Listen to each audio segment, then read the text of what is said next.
Assalamualaikum warahmatullahi wabarakatuh.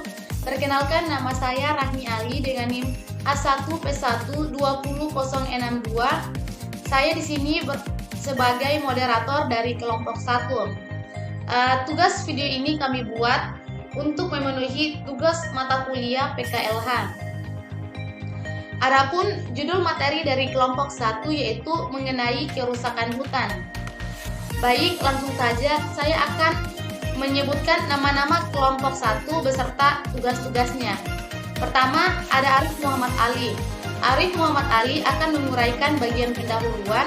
Kemudian yang kedua ada Dewi Sulistia. Dewi Sulistia akan menjelaskan mengenai kerusakan hutan yang terjadi di Indonesia. Yang ketiga ada Nelsi. Nelsi akan menjelaskan mengenai penyebab terjadinya kerusakan hutan di Indonesia. Dan materi terakhir yang akan dijelaskan oleh Eros, Levin, dan Hasni, yaitu mengenai dampak kerusakan hutan. Bismillahirrahmanirrahim. Mungkin langsung saja. Latar belakang. Luas kawasan hutan Indonesia pada tahun 2012 mencapai 130,61 juta hektar. Kawasan tersebut diklasifikasikan sesuai dengan fungsinya menjadi kawasan konservasi sebanyak 21,17 juta hektar, kawasan lindung sebanyak 32,6 juta hektar, kawasan produksi terbatas sebanyak 22,82 juta hektar, kawasan produksi sebanyak 33,68 juta hektar, dan kawasan produksi yang dapat dikonservasi sebanyak 20,88 juta hektar. Luas kawasan hutan tersebut mencapai 68,6% dari total luas daratan Indonesia, sehingga menjadi salah satu potensi sumber daya alam yang rawan terjadi kerusakan karena kepentingan manusia dalam memenuhi kebutuhan hidupnya. Tingkat kerusakan hutan yang di Indonesia pada tahun 2012 mencapai 45%, terbagi menjadi kerusakan kawasan hutan sebanyak 32% dan luar kawasan hutan sebanyak 13% per tahun. Pada awal tahun 2014, Indonesia terkena dampak kerusakan hutan seperti kabut asap di Provinsi Riau yang terjadi pada bulan Maret 2014 karena kebakaran hutan. Kemudian banjir yang melanda ibu kota DKI Jakarta setiap tahunnya. Manado, Minahasa Utara, dan Tomohon di Provinsi Sulawesi Utara dan daerah lainnya. FAO atau Food and Agricultural Organization dalam buku State of the World Forest menempatkan Indonesia di urutan ke-8 dari 10 negara dengan luas hutan alam terbesar di dunia, dengan laju kerusakan hutan sebanyak 1,87 juta hektar per tahun dalam kurun waktu 2000 sampai 2005. FWI atau Forest Watch Indonesia mempublikasikan bahwa hutan Indonesia kehilangan sebanyak 1.515.892 juta hektar per tahun dalam kurun waktu 2000 sampai 2000. Perkenalkan, saya Dewi Sulistia. Di sini saya akan memaparkan materi tentang poin bagian A, yaitu kerusakan hutan di Indonesia. Kerusakan hutan adalah berkurangnya luasan areal hutan karena ekosistem hutan yang sering disebut degradasi hutan, ditambah juga penggundulan atau alih fungsi lahan hutan yang istilahnya disebut deforestasi. Studi CIFOR menelaah tentang penyebab perubahan tutupan hutan yang terdiri dari perladangan berpindah, perambahan hutan, transmigrasi, pertambangan, perkebunan, hutan tanaman, pembalakan, dan industri perkayuan. Selain itu, illegal logging yang dilakukan oleh kelompok profesional atau penyelundup yang didukung ilegal oleh oknum-oknum. Pembukaan area hutan untuk dijadikan perkebunan kelapa sawit dituding sebagai salah satu penyebab kerusakan hutan. Hutan yang di dalamnya terdapat keanekaragaman jenis pohon dirubah menjadi tanaman monokultur, menyebabkan hilangnya biodiversitas dan keseimbangan ekologis di area tersebut. Beberapa jenis satwa yang menjadikan hutan tersebut sebagai habitatnya akan berpindah mencari tempat hidup yang lebih sesuai. Pembukaan lahan untuk perkebunan kelapa sawit pada areal hutan tropis merupakan salah satu penyebab atau pemicu terjadinya kebakaran hutan dan berdampak negatif terhadap emisi gas rumah kaca. Bila hutan masih terjaga dengan baik, memiliki pohon-pohon yang rimbun, hutan dapat menyerap air ketika hujan datang dan menyimpannya ke dalam tanah di celah-celah perakaran, kemudian melepaskannya secara perlahan melalui daerah aliran sungai. Itulah pemaparan materi dari saya, selanjutnya akan dilanjutkan oleh teman saya. B. Penyebab kerusakan hutan di Indonesia.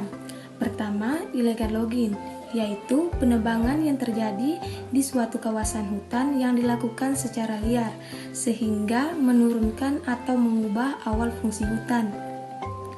Meskipun telah ada larangan keras dari pemerintah untuk melakukannya, akan tetapi kalangan masyarakat masih saja melakukan illegal logging. Nah, dikarenakan ada dua penyebab utama illegal logging. Pertama, kebutuhan industri yang tinggi. Contohnya itu seperti kayu bakar, kertas, tisu, dan lain-lain. Nah, yang kedua, peralihan alih fungsi. Seperti hutan bisa dialihkan fungsi menjadi permukiman atau perumahan atau lain-lainnya. 2. Kebakaran hutan. Kebanyakan dari peristiwa kebakaran hutan terjadi karena faktor kesengajaan. Beberapa pihak yang tidak bertanggung jawab sengaja membakar hutan untuk dijadikan lahan perkebunan, permukiman, peternakan, dan lain-lain. Nah, yang ketiga, perambahan hutan. Para petani yang bercocok tanam tahunan dapat menjadi sebuah ancaman bagi kelestarian hutan. Mereka bisa dapat memanfaatkan hutan sebagai alih baru untuk bercocok tanam. Yang keempat atau yang terakhir yaitu serangan hama atau penyakit. Jumlah populasi hama yang meledak juga bisa menjadi salah satu bentuk kerusakan hutan. Hama-hama tersebut dapat menyerang dan menimbulkan kerusakan pada populasi pohon yang hidup di suatu kawasan hutan. Baik, saya akan melanjutkan materi dari teman saya, C. Deforestasi atau dampak akibat kerusakan hutan dapat menimbulkan berbagai bencana. Yang pertama, perubahan iklim. Oksigen atau O2 merupakan gas yang melimpah di atmosfer, di mana hutan merupakan produsen terbesar yang menghasilkan gas tersebut. Selain itu, hutan juga membantu menyerap gas rumah kaca yang menjadi penyebab terjadinya pemanasan global. Itulah sebabnya mengapa ada istilah yang mengatakan bahwa hutan adalah paru-paru bumi. Pada saat hutan mengalami kerusakan, maka hal tersebut bisa berakibat terjadinya peningkatan suhu bumi, serta perubahan iklim yang ekstrim. Dengan adanya deforestasi, jumlah karbon dioksida atau CO2 yang dilepaskan ke udara akan semakin besar. Kita tahu bahwa karbon dioksida merupakan gas rumah kaca yang paling umum. Menurut Badan Perlindungan Lingkungan Amerika Serikat menyatakan bahwa CO2 menyumbang sekitar 82% gas rumah kaca di negara tersebut. Yang kedua, kehilangan berbagai jenis spesies. Deforestasi juga berdampak pada hilangnya habitat berbagai jenis spesies yang tinggal di dalam hutan. Menurut National Geographic, sekitar 70% tanaman dan hewan hidup di hutan. Deforestasi mengakibatkan mereka tidak bisa bertahan hidup. Dengan hilangnya habitat-habitat tersebut, maka hal tersebut akan menyebabkan terjadinya kepunahan spesies. Hal ini bisa berdampak di berbagai bidang, seperti bidang pendidikan, di mana akan musnahnya berbagai spesies yang menjadi objek penelitian. Yang ketiga, terganggunya siklus air. Kita tahu bahwa pohon memiliki peranan yang penting dalam siklus air, yaitu menyerap curah hujan serta menghasilkan uap air yang nantinya akan dilepaskan ke atmosfer. Dengan kata lain, semakin sedikit jumlah pohon yang ada di bumi, maka berarti kandungan air di udara yang nantinya akan dikembalikan ke tanah dalam bentuk hujan juga sedikit. Hal tersebut dapat menyebabkan tanah menjadi kering, sehingga sulit tanaman untuk hidup. Selain itu, pohon juga berperan dalam mengurangi tingkat polusi air, yaitu dengan memberikan pencemaran. Semakin berkurangnya jumlah pohon yang ada di hutan akibat kegiatan deforestasi, maka hutan tidak bisa lagi menjalankan fungsinya dan menjaga tata letak air. Yang keempat, mengakibatkan banjir dan erosi tanah. World Wildlife Fund atau WWF mengungkapkan bahwa sejak tahun 1960 lebih dari sepertiga bagian lahan subur di bumi telah musnah akibat kegiatan deforestasi. Kita tahu bahwa pohon memegang peranan penting untuk menghalau berbagai bencana seperti terjadinya banjir dan tanah longsor. Dengan tiadanya pohon, maka pada saat musim hujan tanah tidak bisa menyerap dengan baik tumpahan air hujan dan mengakibatkan besarnya laju aliran air di permukaan yang pada akhirnya akan terjadi banjir bandang. Selain itu, air hujan dapat mengangkut partikel-partikel tanah sehingga menimbulkan erosi tanah atau tanah longsor. Yang kelima, mengakibatkan kekeringan. Dengan hilangnya daya serap tanah, hal tersebut akan berimbas pada musim kemarau, di mana dalam tanah tidak ada lagi cadangan air yang seharusnya bisa digunakan pada saat musim kemarau. Hal ini disebabkan karena pohon yang bertindak sebagai tempat penyimpanan cadangan air tidak ada lagi, sehingga akan berdampak pada terjadinya kekeringan yang berkepanjangan. Yang keenam, rusaknya ekosistem darat dan laut. Hutan menjadi habitat bagi berbagai jenis spesies hewan dan tumbuh-tumbuhan. Itu berarti bahwa hutan merupakan salah satu sumber daya alam hayati yang ada di bumi. Kegiatan deforestasi hutan dapat mengakibatkan kerusakan bahkan kepunahan bagi kekayaan alam tersebut maupun kekayaan alam lainnya yang ada di tempat lain seperti di laut. Kerusakan hutan yang terjadi akan membawa akibat terjadinya banjir maupun erosi yang dapat mengangkat partikel-partikel tanah menuju ke laut yang nantinya akan mengalami proses sedimentasi atau pengendapan. Hal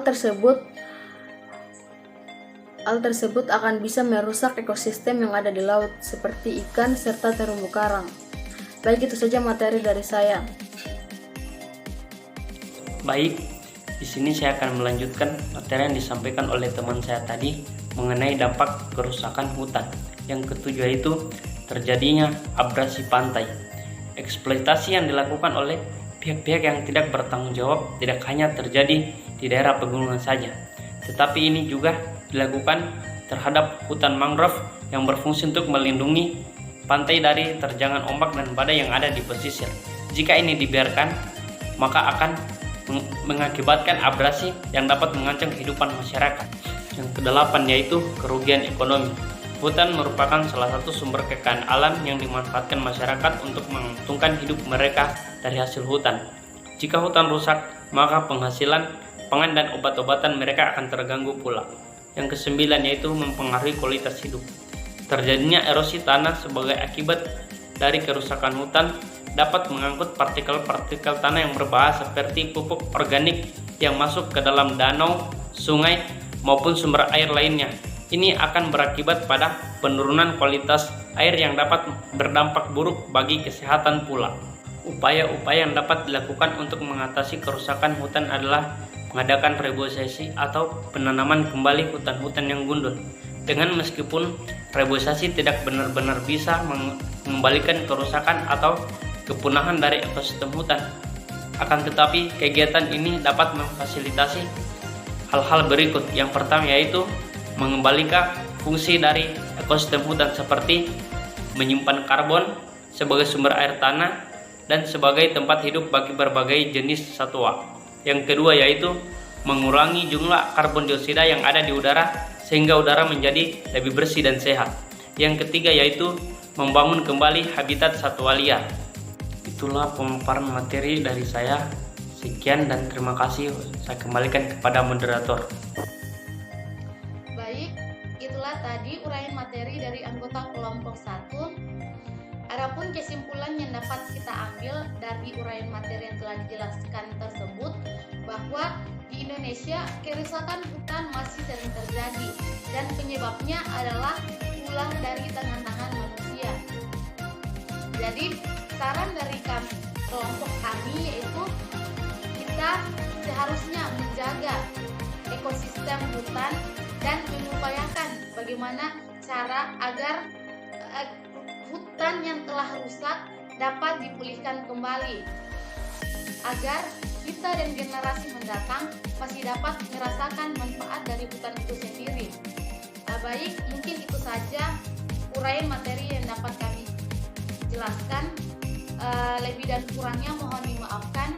Kami akhiri dengan ucapan wabillahi taufik wal hidayah. Wassalamualaikum warahmatullahi wabarakatuh.